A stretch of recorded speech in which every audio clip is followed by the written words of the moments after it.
Hey guys, welcome to Ask Woodford, episode 39. I'm your host as always, Christian Woodford. I'm joined by two special guests today, Jamie and Charlie from Melbourne Strength Culture. Welcome boys. Thank you. Thanks for having us. That's right. Lovely to have you guys down here. Very excited. It's a fine establishment down at WSSC. It is a fine establishment, isn't it? Yeah, it's just around the corner from you guys. It is. And look, you guys had the privilege of having me on your show, Charlie's show, your show. Twice now. Twice Put now. that episode up. No, it's going up today because this is when it's due. I wouldn't say we had you on the show. I think you hijacked the show. I hijacked the show. Listen, what's the show called so everyone out there knows? Quantum lifting? It's Strength Culture presents quantum lifting. Quantum lifting. Strength cultures, quantum lifting. Quantum Yeah. lifting. We just talk shit. It's not even. There's no information in it. But I get really good. I'm not even response. kidding. I get really good feedback from it. We get viewers. People. JP actually messaged me last week and said he likes the evolution one, and I said we spun shit. What did you talk about in the evolution one? Well, I'm reading Sapiens, so I had a lot to say there because it's quite fresh in my mind. But what did we talk about? I can't remember now. Is this a problem? I actually can't remember what we talked about because we just talk shit. Yeah. It's like if I asked you to recall a conversation from 2 weeks ago you had with a mate, you wouldn't be able to. It's literally just two mates talking about different topics, and we go in with a very loose topic and we just let it flow and see where it goes. And sometimes we talk about actual applications. We spoke about evolution, and we both, because both of us have been I watching. talked about biology evolutionists. I know evolution theorist. Evolution like theorist. Eric Weinstein talking about peacock feathers and how. Yeah, it's just it's cool. Intellectual dark web. I love these concepts like Joe Rogan shit, but he zoned the fuck out. Yeah, that's fine. Let's go. His brain Ask can't Woodford. compute what we're talking about. I'll just be honest with you, if I don't like a subject, I don't even think. You know those two monkeys? Like the monkeys going like that? That's all I think about when people talk that crap. Anyway, look, this is my show, Ask Woodford. I appreciate them being on, myself being on quantum lifting. I did take over the show. That's how I am. I give you guys knowledge. You know what this show's about. We have questions. Alex, ask away. Ray Simmons. Ray, what? Ray, thank you. Ray or Grace? Ray. Ray. Grace, Ray? That's Ray. Ray. Ray. That's right. Like You a sun ready? ray.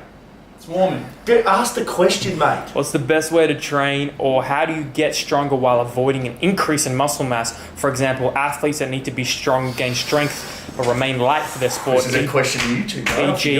MotoGP riders. Oh, go. Alrighty. Strength and muscle are independent variables. They do help each other. So a larger cross-sectional area of a muscle will generally mean that it has more force capacity or capabilities. So there's not only one way to get strong, and that's not just by getting bigger. There are neural qualities and neural adaptation that does occur. So the central adaptations that occur from the brain and motor unit recruitment and coordination and all that sort of stuff. So there's multiple ways to get strong that don't actually incorporate generally just getting the muscle bigger. If you want to limit the amount of muscle mass that you're going to gain, I probably wouldn't eat in a calorie surplus, heavy calorie surplus while training, more of a maintenance phase. Watch your intake of calories. And then also I'd probably have a higher intensity, lower volume sort of training block where the overall general volume isn't too high. So you're not doing multiple sets too close to fatigue. And you've got a lot more of an intensity stimulus, so higher intensity weight, so higher percentage of 1RM rather than lower percentages of 1RM relative to you. Woodford, would you got any? I'll pass this to Charlie, then I'll say what I think. Jamie quickly touched on Nutrition, I think, is a big part. If you're worried about putting on size and body weight, getting a sound understanding of nutrition, how to track your calories, how much protein you should be eating, and making sure you're consistent with that over a long period of time. If you're not doing that, I think you are missing a big piece of the puzzle. So that's my piece into that. What Jamie said, and I think that was perfect what he said, it's if you're going to focus, they're independent of each other. And yes, we know a bigger muscle has a potential to be a stronger muscle. If you're just focusing on the high intensity, lower volume, you're going to minimize how much muscular hypertrophy you're going to get. That's not to say you're going to get any. It's not like you can lift weights and say to your muscular system, don't grow, because you're still going to get muscle breakdown. You're still going to get that the stimulation of new muscle fibers, or increasing cross-section area. So you can't minimize that.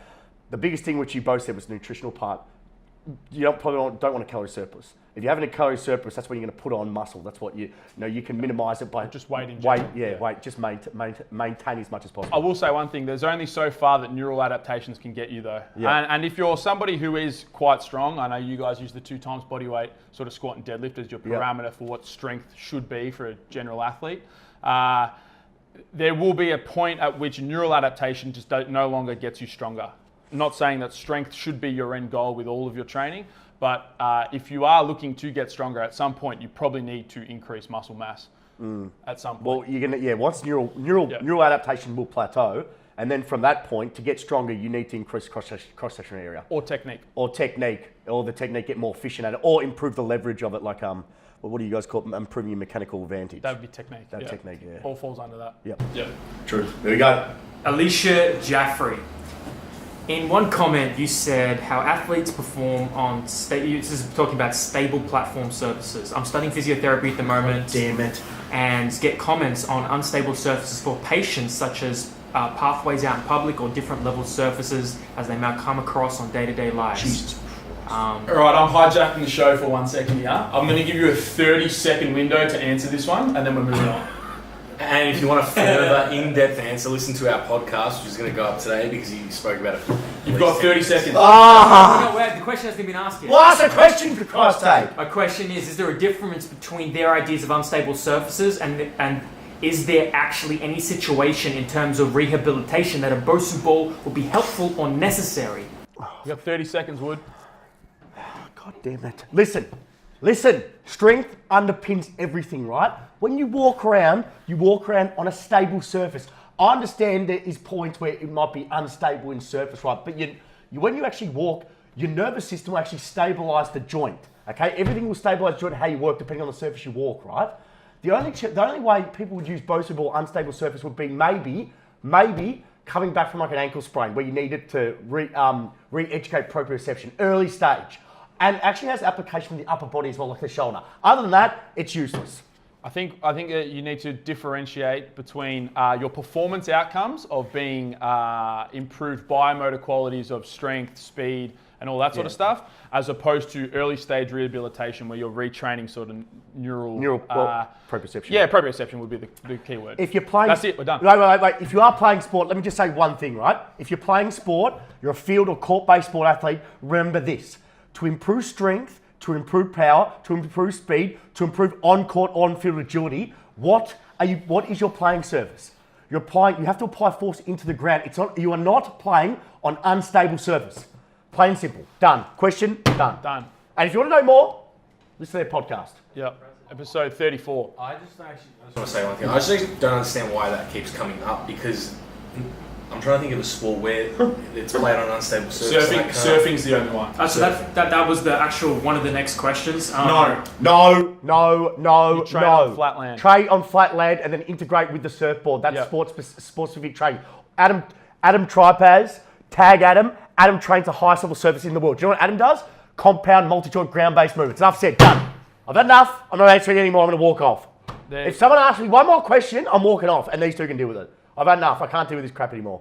I'm educated. I'm sick of people asking me uneducated questions that I've answered before. People got to stop doing that because I'm sick of it. Okay, we just answered 2 questions then. Thank you. Don't ask me an unstable surface question again. I've had enough. No, never again. In your life? I don't ever want it again in this show because I'm walk off. I can't be bothered, man. It fires me up and I can't be bothered. People are just stupid. So this is then the last question that we have. Yeah, and then we'll just talk. We'll spit it between us. We'll kick it. Jake Schmidt. Jake, how you going? Jake, how you going? Didn't say anything? Fair enough. Should I do the glute med burnouts as an activation exercise at the start of my session, or can it be done at any time? You can do it at any time, Jake. Listen, I'll answer this because I think I'm a little bit more than these two. You know, a little bit more educated on my old glute med burnouts. We all know how much I love them. I'm going to challenge your glute med burnout right here. But you go with yours. And I'm going to challenge your underpinning of the science and how you're applying it because I think it could be better. Fair enough. Okay, fair enough. Listen, I came up with this idea, this glute med burnouts. You can actually, if someone is a weak for the glute med, which is majority of people, you can actually do it at the start as more of a strength stimulus. If someone is stronger, you can use it at the start for more of an activation. You can use it in between sets to really fire up the glute med. Fantastic. You can use it really any time. As long as you can justify it, there's no issue with it. I use it at the start really just to fire up the glute med. Cool. Yep. Alrighty. Go challenge me. I want to challenge how you apply that theory to your full training model then. Please go. So for activation purposes, Yep. for sure. But when you think about the function of the glute med, it's to control internal rotation of the knee upon gait cycle. Yep. To stop What's the to knee. stabilize the hip? Yeah. It's to stop the knee And to coming in. stop pelvic drop. Okay. So adduction of the hip because Yep. it abducts the hip. Yep. So in gait cycle, in running cycle, that's the two major functions that you're trying to do. Yeah. So when you isolate in an activation drill and it's then not further integrated into standing progressions, single leg standing. Until it's a functional movement. Yeah, yes. exactly. So you're looking at the action of the muscle of Yeah. internal rotation and external rotation. You're driving external rotation through the Yeah, glute yeah, med. actually, yeah. At what point do you progress that further Yep. where you do not need to just annihilate the glute med with neural drive in an isometric position? How do you further integrate that into ground-based movement? We're always integrating. We're always integrating with it. I agree with what you're saying because it's just a pure isolation movement. So you're really firing up glute med in terms of the neural drive. But at some point, you have to integrate with specific motor patterns so you get more transference. I agree with that. And we're always integrating. What are some of your go-to that are a bit more specifically applied into like movement patterns and the actual function of the glute med in controlling internal rotation? And We're just literally, I just integrate with specific movements like you're sprinting, like you're jumping, like you're landing, all that stuff. That's how we integrate it. And you're looking a little bit more at the motor control through the lumbo-pelvic. Correct. And then you view it and then you look, okay, I'll tell you an example, right? So I like what you just said about, especially that valgus angulation. Look when they land, right? The perfect example when watch someone how they land, right? When someone first comes out of Woodford and they land, what you see is someone drop their hips, their knees will come in, they'll get knock knees, right? After a period of really firing the glute med and doing those glute med burnouts, and then teach them skill of landing. Look at the difference straight away when they land. They can absorb the force eccentrically, but they can stabilize, they can activate that glute med, because then you bring it together as one whole skill. Muscle group, motor pattern, timing, coordination. 100%. Because I think, and this is where a lot of younger coaches go wrong, they are purely, when they're thinking about activation drills and all that sort of stuff, they purely look at the muscle action. What does the origin insertion, how do they talk to each other? Yep. When in terms of functional anatomy and how functional movement actually occurs against ground force reactions in standing postures, I think you actually have to look at the function of what the hell that muscle is actually going to do. And secondary to that, something that we've found with our guys when we're trying to improve glute med, I'm not even going to call it glute med, I'm going to say hip abduction function. Ooh. So the ability to stand upright and not deviate in the frontal plane is the opposite core position. So you've got internal obliques, you've got QL on the opposite side, the contralateral side. You also need to look at how that is functioning in conjunction with that lateral hip on the opposite side, the contralateral side. Yep. And if you're just purely looking magnifying glass, what's the hip doing, what's the hip doing, what's the hip doing, but you're not looking downstream in the proximal sort of stuff, the more central sort of proximal stability. To the body. Yeah, exactly. The proximal stability that's created at the core, the rib cage and pelvic alignment, and you're just focused purely on glute med function, or not even glute med action. I think you're missing the big boat of what's going on in the system against gravity. I'll be honest with you, I agree with what you're saying, but at the end of the day, people come in, let's be serious, most people are real weak to the glutes, and especially glute med. Let's be serious, right? Yeah, 100%. I've rehabbed tons of injury just of literally switching on glute med, switching on glute max. Yeah, definitely. Literally, like the majority of people weak as fuck through there, and then I don't think we're arguing for the glute med is where they were just saying that It needs we to be need to integrated. address proximal stability, rib and hip alignment before just blowing out the glute med. That needs to come first. So what they're saying, just so everyone out there, what they're saying is, it's got to be an integrated movement. So it's not just literally firing up the glute med. There's got to be a specific movement pattern into it. So it's integrated as much as possible. That's what they're saying. Definitely. I think there needs to be a step further from classic activation drills. Yep. And it's something that we're definitely trying to push a little harder. Yeah. There needs to be a secondary thing. Yeah. We've got some questions on our thing as well.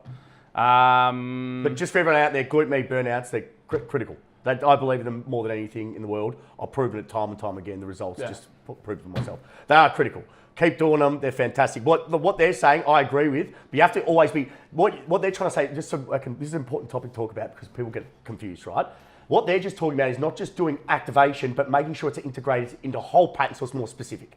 Hopefully everyone understands that. If you don't understand it, DM us and we'll answer it more specifically. Yeah, definitely. Go. Alrighty, a couple quick ones. Yep. Best strategies to improve intra-set recovery rates.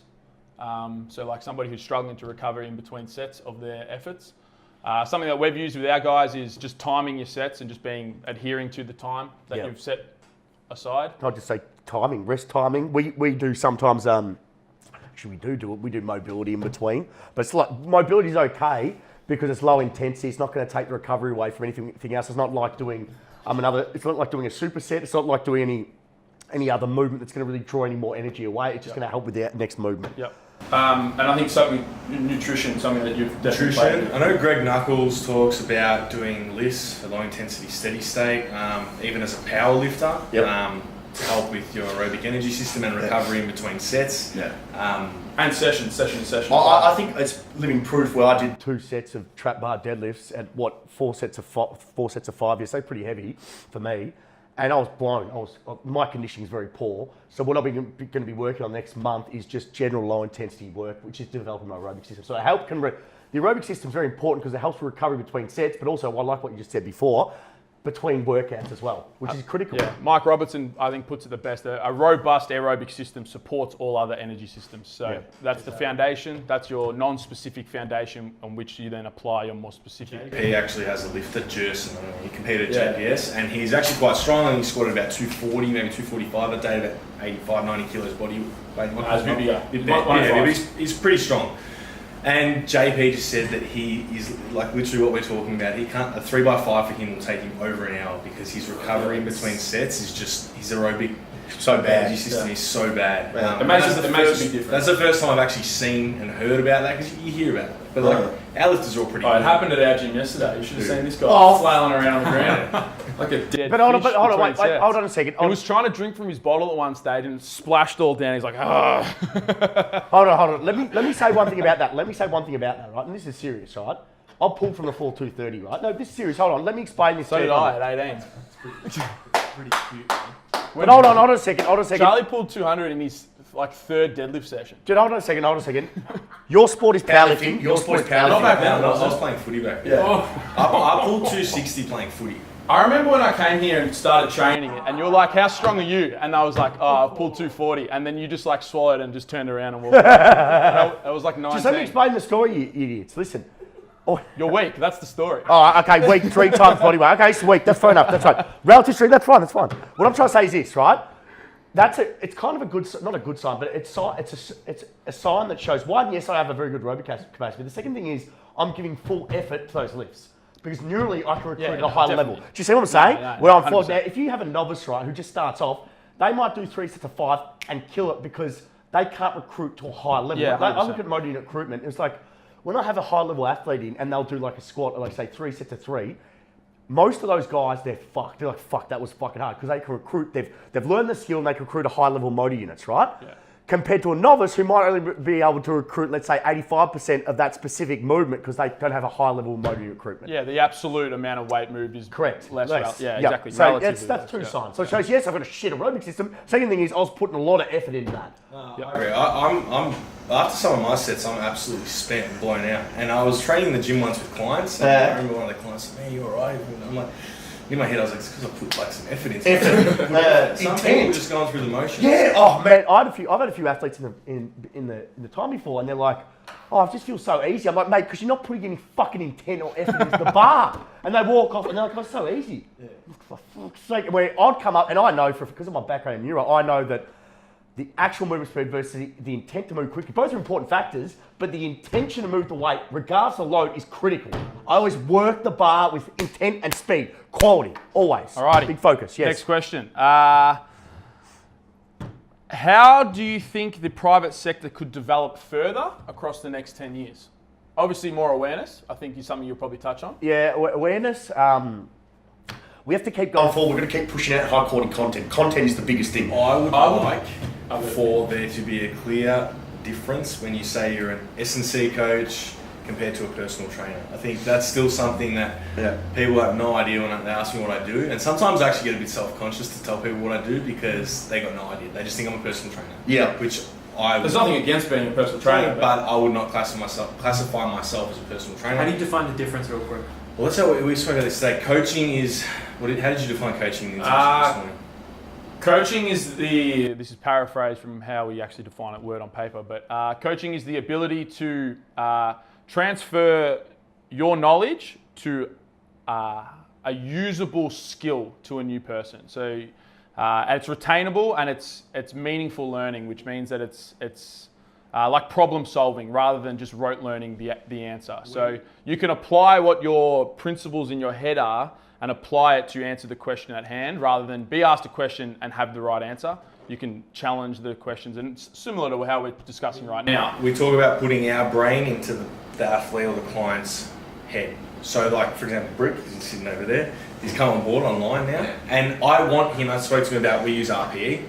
Rate perceived exertion. Yeah, and I said to him, I want him to learn that because one day when he might be a bit fatigued, a bit tired, I want him to be able to critically think and go, I need to take 10 kilos off today, and him to understand that. I don't want to be baby feeding him the whole time. What you're saying is you want to educate your athletes so they understand why and how to manipulate things based when you're not there. 100%. That's learning. Yeah. That's the difference we would say between coaching and personal training. And we came from the personal training background. We were working at another studio, and you're basically just spoon feeding them the whole time. Yeah. If you're not there, they fall apart. The client level, and again, it's nothing wrong with it, but some of them just don't want to understand what they're doing. They just want to be told the X's and O's of what to do. They do it and they leave. So I like how Mike Rippertoe explains it. There's exercise, which is just ticking the box of exercise. You go in and train.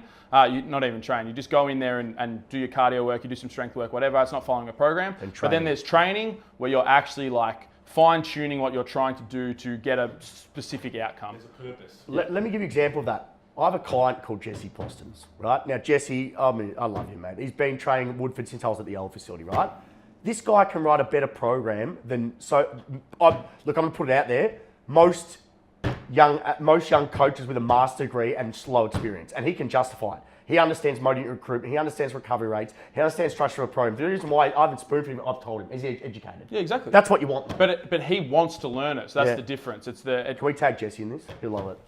So that would be the first thing. I 100% agree that differentiation needs to continue to be developed, and I think it is as you're pushing the awareness of what a strength coach actually should be doing, or a strength and conditioning coach, and more facilities are popping up. Something that I'd definitely like to see more of is more opportunities for young coaches to get coaching experience. Some of them don't want it though. Then they won't last in the industry. They're not the ones. I know I wanted more experience, and it took me to find you to find it. Do you want to read out the message now? Should we read out the message? But I think that is a big thing, and I know that's probably the biggest thing with the thing that I enjoy the most with what we're doing at Strength Culture is the internship program and giving 15 kids, young coaches, a year the ability to actually get, as you say, I think it's the best way to describe coaching reps. To get coaching reps, to experience what it's like when you fuck up and you say the wrong thing and get the wrong outcome, and then fine-tuning your skill over and over and over and over again to the point where you can adapt anyone to any possible stimulus or movement pattern or whatever you want to do. Brick, you've heard that a few times, haven't you? Just got to keep doing it. The ability to actually coach. Not just spit information, but get the desired outcome. How do you get better at coaching, Brick? What did I say yesterday? You coach reps. You coach a squat 1,000 times, a hinge at 1,000 times, a split squat, a hip thrust. And I was actually going to say something, and I feel like, and this is it's a downfall of myself, not a downfall, but it's one of my weaknesses. My ability to spit knowledge is nowhere near as good as you two over here. I don't have the knowledge, but and I can't just reel it off with the drop of a hat, but I know I can coach a person, and I can coach. You can get the outcome, and I can get the outcome on the day. We've coached. We both coached national level powerlifting junior. Stumpers? Dean to junior national champion. Stumpers? Last year. We're more than just powerlifting, man. We've got an Olympian at the moment. We've got high level baseball guys through the doors. You got a few studs. We've got a few studs in the barn. Let me read this out. Now listen, I did want to bring this. Now Alex will put these on the show notes. I just want you to read this out. Now this is from Jamie. I'm going to tell you the exact. It was Feb 21st, Feb 21st, 2014. Do you want to read this out, Jamie? I can read this. So you sent this to Woodford? I sent this as a direct message to Woodford Sports Science Consulting because I tried to call him and he didn't answer, and I messaged him and he didn't respond.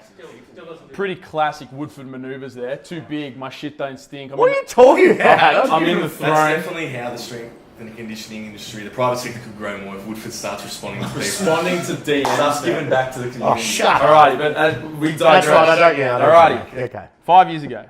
Hey Christian / WSSC. I had no idea who I was talking to. Well, it would have been me probably. Well, yeah. I came down to the gym yesterday and left a quick message on your phone. Wait, you went down the gym? I came here as well. I went out of my way. Who was here? No, Nick Russell was here. And what did you say? No, I'll frame my decision to send this message because I tried to call you and you didn't answer. And I messaged you and you didn't respond. And then I came here because I live around the corner and you weren't here. And I was like, where the fuck is this dude? He's hard to catch. And then I came here and Nick Russell was coaching and it was just him and one other client. And I was like, oh, it's a nice gym. Looked around a bit. He's like, yeah, if you want to catch Woodford, just send him a DM on Facebook because he's always on the Facebook page. So I'm like, all right. So, hey, Christian / WSSC. I wasn't sure who I was going to talk to. I came down to the gym yesterday and left a quick message on your phone. Unfortunately, I haven't heard back yet. That's fine. I know you must be busy. I gave you the benefit of the doubt. Oh, probably was. Only to realise that you're actually just a prick. My name is Jamie Smith and I'm slowly cracking my way into this S&C world. I'm currently just over halfway through my exercise sports science degree at Deakin. Have been personal training the general population for close to 3 years and have also completed a year's internship at the Port Melbourne Football Club in the VFL from 2012 to 2013. This year I'm looking at a few different options in regards to strength and conditioning. I would love if I could come down and meet yourself face to face, as you seem to have ticked every box on my list of life goals chart that I have on my wall for a few years now. I had a small chart that I wanted to complete and it well, after this, we'll explain the chart. Yeah, exactly. And I said, if you could give me a message back or give me a call, I'd love to chat. I'd love to come down and meet yourself and learn a little bit more about yourself and your business, WSSC. Also, for you to just give me a little bit of guidance on what path you think would be best for me to take in terms of my strength and conditioning career. I live in East Bentley, so just around, I can come down whenever. Thank you. And not just for reading this, I've been following a few gyms and coaches over from the US now, and I said to Franco, the other guys I was following was Cressy and Mike Boyle would be the big three. And it's good to see someone has finally set something up here with that sort of potential. And I think that was the biggest thing for me. There was nothing, and this is why I would love to see coaching opportunities for young coaches to be progressed further in the private sector. Fuck the elite sector, no one's going to make money there. In the private sector, because this is the future of our field. And when you see how developed, and then I went to America after, and we can go into all of the thing. I went to America and I saw so many experienced coaches, and not experienced coaches in 5 years, 15, 20, 25 years into their career, who have facilities or who have been through facilities who are making proper career income, not 55,000 and begging for it, Yeah, but having options and available streams. And I'm not saying that people will get here within 5 years, but having available streams of income to actually support what their career choice of strength and conditioning coach. And no one and I only found out later that Durham McGuinness of Core Advantage had set something up, but it just wasn't as marketed as well as what you guys had done. But there just wasn't a platform for a private sector coach to make money until me as a young person saw what you had set up and the potential that you had to grow into what it obviously has become. I just wanted to give people a voice. I want to be the guy to stand up and say enough's enough. I'm going to go after this. If you like me, you like me. And a lot of people get me. Listen, if you know who I am, I'm a very good person. People, like, I'll give you an example. Someone messaged me last night who is a young client of mine and said, do you realise you'd get more? I told you, you get more clients if you weren't like talk this way and all this stuff. And I know I'd get more clients, but I don't give a fuck. This is who I am. I embrace who I am. At 25 years old, I said, I have to be this guy. Did I embrace myself at the start? It wasn't weird, but that's who I was. I was scared of being this other person who would say yes sir, no sir. I just want to be myself. So I am. I'm a good person, but I go after it. And for me to change the status quo, you have to have, you said it best, you have to have someone asking questions like you in the way you say it, or nothing will get done. Can you explain that? You need a voice. You need a voice in the industry. You said it last week on the podcast. You said it last week on the podcast. Do you remember what you said? I don't remember. Okay. I can paraphrase. Can you paraphrase it for me? Really good, really good. You don't remember everything. That was Rainbow. The industry would continue to progress in the direction it was until somebody who could attract attention came along and said, oh, now you remember. And said, fuck this is wrong, we need to turn this way. You need a voice like yourself, because even like we look at Core, they're doing amazing things. Durham and Jake are really like awesome people, we've got a lot of respect for them, but they're not loud personalities like yourself, making a scene, causing a ripple. This is a pond and you're the big rock in the middle just fucking blowing shit up. I like that. And you need that to grab people's attention, and that's why all these people that message you and say that, like, oh, you get more clients if you were this way and that way. Well, maybe there's a bigger thing at play. Yeah.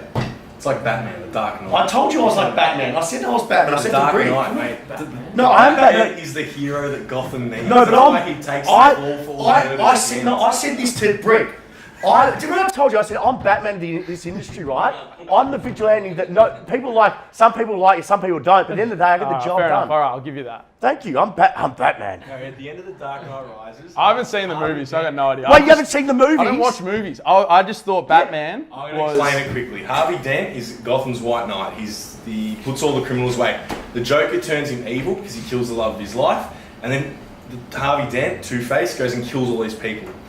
Batman at the end takes the fall with Commissioner Gordon and says, blame the murders on me, because right now Harvey Dent needs to be the hero, and he'll take the fall. And he's like, he's the hero that Gotham deserves. So everyone hates Batman. That's why he goes into hiding for 8 years and then becomes the Dark Knight Rises. So I need that. Yeah, so he's Batman. Makes sense. So thank you. I'm Batman. Your persona is of Batman quality. Your physical traits are not of Batman quality. Says the 2 sets of trap bars. 2 sets of trap bars. At 147 and a half. I will. Who cares? I'm building back up. Yeah, very true. So don't be negative about it. No, very true. No, I apologise. Thank you. That was the Just quickly, I want to say one thing for everyone out there. I think you brought it. You need someone questioning it, and I'll just let you know. My ticking bomb was this, and everyone has a moment. I've told you, right? When I came back from the States, right, I had 2 options. Do I run from this? Do I hide and run, or do I go back to America and get a job there? Which I could have got stuck at it, right? Or do I come back and change this industry so my kids and my grandkids can grow up and have a career in sports science, have a career coaching athletes, and really love what they do like I did. I really love what I do. I really fucking love what I do. And it's frustrating. It does hurt a fair bit that there's still not an industry for it. It's still not ingrained where it is such a fantastic career. I mean, you have one body. You can severely fuck it up if you don't have the right advice. But for some reason, people buy into people with large followings and no understanding, no background in what they do apart from I train myself and I eat myself. And it's not fucking right. It's not, because there's so many fucking people out there who fucking love their job, who study like these two. And it's fucking unfair, and it fucking is. But life is unfair, and I fucking know that. But every day I fucking wake up, I want betterment for this fucking industry. Because I look at these two and this is the fucking reason why I do it. This is the reason why fucking 7 years ago I stood up and said, fuck, enough was enough. And you can criticize me all the fuck you want, but looking at these two and fucking all the people I've fucking helped, everyone in this industry who's trying to make this better, that's all I want. And it fucking does hurt, but fuck it, I'm gonna keep going with this. And by the time I'm 50, I swear to God, this will all change. But it is frustrating. It won't take that long. It's a bit fucking long. It won't take that long, because there's what you've created. 100%, I'll give you 100% the. In my eyes, you started it. I don't see any other person that started it. Like, other facilities have popped up, but no one is doing what you do and continue to do. So I will give you the credit as 100%. You have started it, but there are facilities now that are popping up mainly as a result of you. I know the guys who are in my close circle, and we touched on this with the podcast last week, but definitely the guys in my close circle in Melbourne were all from the early days of here. And we are now all in a position where I have a facility, John Paul Cowkey has a facility, there's one down at the Peninsula, we won't go into that one, but 100%, you were the lead domino, I'll give it, and it will proliferate through the entire industry, because as more pop up and more people are exposed to, hang on, there is a massive difference, there's a big a crevice between what an applied coach can give you versus somebody who's just come out of their certificate 3 and 4, who has the qualifications to coach, but let's be honest, has no foot to stand on when it comes to applying anything that they've actually been taught.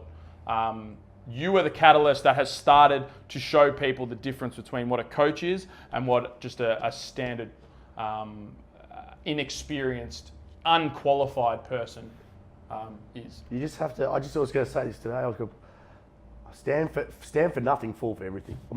You either stand up now, or we just fucking let it keep going. I think the biggest thing for me at the time, and there's nothing against them, I've told everyone I'm over this whole bullshit vibe, but the CrossFit thing really did me, because when I came back, it was like, CrossFit was a big deal back in the day. CrossFit started saying that they train athletes as well, and I kind of had enough. I'm like, well, listen, CrossFit's a sport within itself. It's a strength sport, like a powerlifting, like Olympic lifting, right? Or weightlifting, what do you want to call it, right?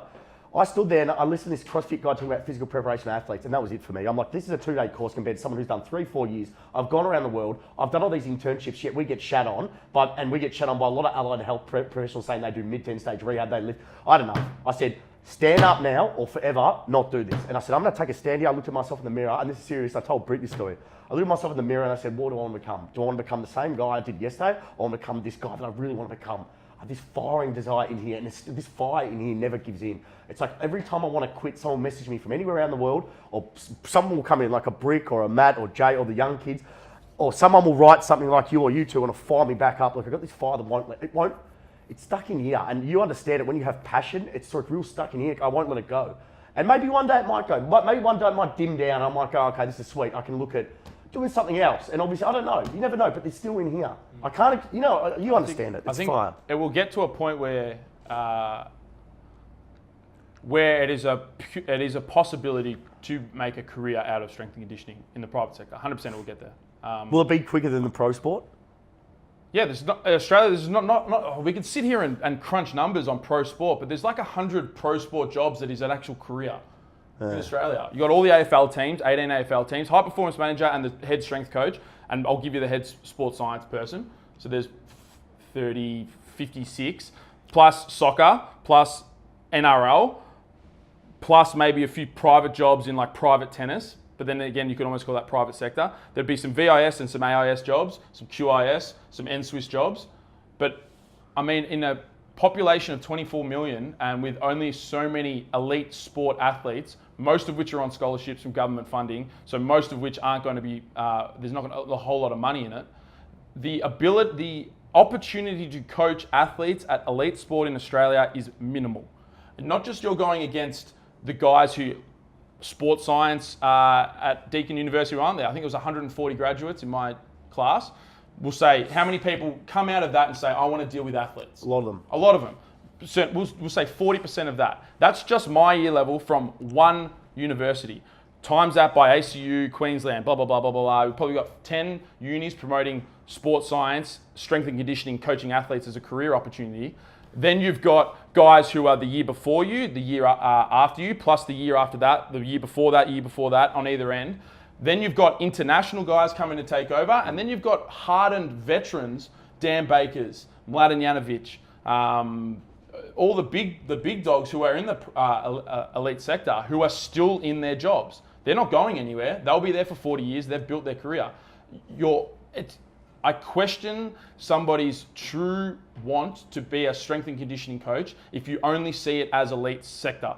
I question your thought process behind making that a viable option for yourself in Australia. I think a lot of people do it because they want to wear the tracksuit. That's what I think. Yeah, and they're in it for the wrong reason. They won't last. See you later. Get out. We'll do what we're doing. No, but and then my thing about, just quickly, this is a good point. When I started Woodford in elite sector, no one took it as a serious, people said this to me when I started. It'll never work. There's no market for it. No pro guys want to train me, blah, blah. All this bullshit, all this negative connotation, right?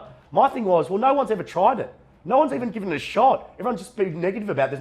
There's no money in the private sport. Well, there's no fucking money in pro sport either. I find it funny though, there's no market for it. My gym is literally 800 meters away. You're a fully functioning strength and conditioning facility. We're a fully functioning strength and conditioning facility. Yeah, we tailor a lot more strength sport athletes, but as we just said, we have national, international level athletes as well.